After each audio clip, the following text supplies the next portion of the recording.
During the talks with visiting ROK President Lee Jae-myung, Chinese President Xi Jinping highlighted the importance of strengthening people-to-people exchanges and expanding cooperation at all levels.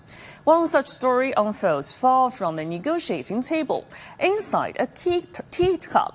Kim Yo-mon, a tea master from the Republic of Korea, has spent 2 decades promoting Chinese pu'er tea, quietly building bridges between the two countries with every brew. Yang Jinghao reports from Yunnan Province. For many, tea is just a simple drink. But for this man, it changed everything: his health, his outlook on life, and much more. Here's Kim Yo-mon from the Republic of Korea, now living in southwest China's Yunnan Province, the birthplace of the famous pu'er tea. But his first encounter with pu'er told a very different story, decades earlier in the 1980s. It didn't look appealing at all. When I was told that it was 60 years old, I was taken aback. But that first sip quietly planted a seed that would grow over time. After traveling to more than 30 countries, Kim settled in Yunnan in 2003, drawn by its landscape, welcoming communities, and above all, its well-preserved ancient tea trees.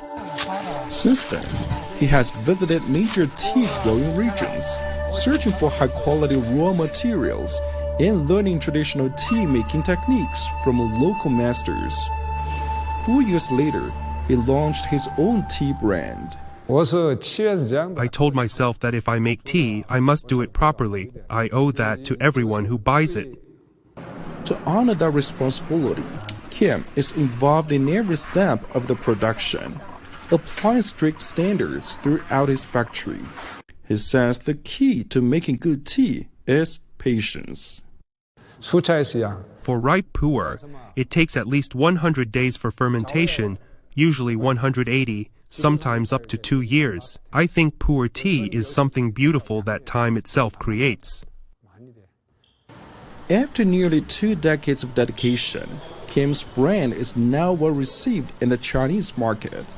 What's more, he has brought his products back to his homeland, opening several branches in the ROK and regularly hosting cultural exchange activities there.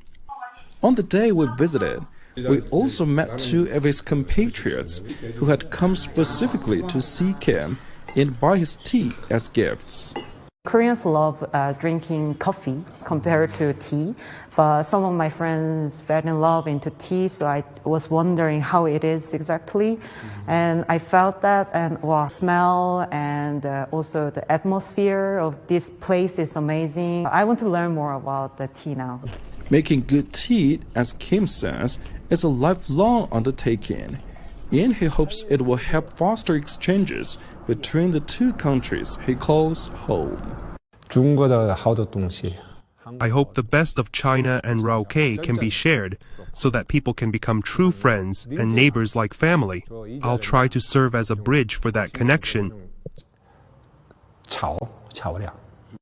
And for Kim, that vision extends far beyond borders. Following the Chinese spirit of making friends through tea, he hopes to introduce pu'er tea to the world through mutual exchanges. Yang Jinghao, Cgtn, Yunnan Province.